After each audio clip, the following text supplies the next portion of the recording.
Montigny-le-Bretonneux, Guyancourt, deux communes regroupées depuis 1991 au sein du canton de Montigny-le-Bretonneux pour un total de 62 000 habitants, dont moins de la moitié sont électeurs. Lors du scrutin départemental, il n'est pas rare de voir les maires des deux villes s'affronter. Ainsi, en 2008, François Deligné, maire de Guyancourt, l'emportait face à Michel Laugier, maire de Montigny-le-Bretonneux. Un scénario inverse à celui de 2015, soulignons qu'il s'agissait également de la première élection d'un binôme, Michel Laugier l'emportant avec Laurence Trochu. Cette année, les élus départementaux ne se représentent pas, scrutin inédit donc, mais qui voit s'affronter à nouveau les maires de ces deux villes. À gauche, François Morton, maire de Guyancourt, se présente avec Claire Lavenant, tandis qu'au centre droit, Laurent Merkert, maire de Montigny-le-Bretonneux, se présente avec Laurence Boularane. On a à la fois le programme qui porte sur l'ensemble du département et qui est composé de 21 points dans toutes les thématiques qui recouvrent les délégations et les missions du département. Et puis sur le canton de Montigny et Guyancourt, il y a plus particulièrement 11 points. Le département a des compétences.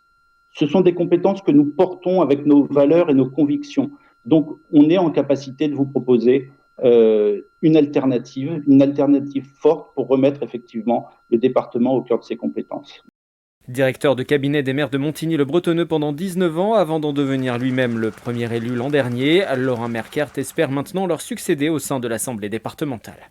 J'ai une connaissance des dossiers du territoire aussi importante et des personnes aussi, des interlocuteurs, des différents partenaires, et que dans le cadre de ma fonction de maire et de ma délégation à l'aménagement et à l'urbanisme à l'agglomération, ça me semblait judicieux de pouvoir mettre cette expérience au profit du département.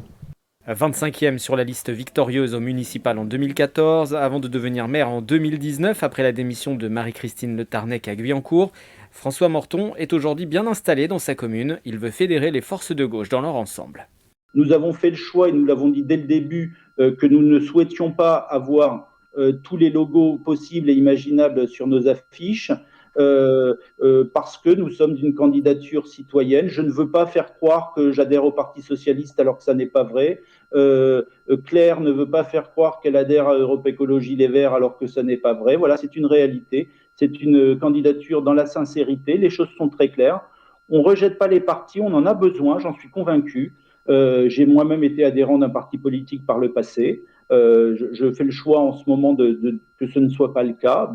Deux autres listes se présentent sur ce canton de Montigny-le-Bretonneux, le binôme LREM de Pauline Bécamel et Grégory Pape, et le binôme du Rassemblement national d'Aurore Dufayet de la Tour et de Gaëtan Brault.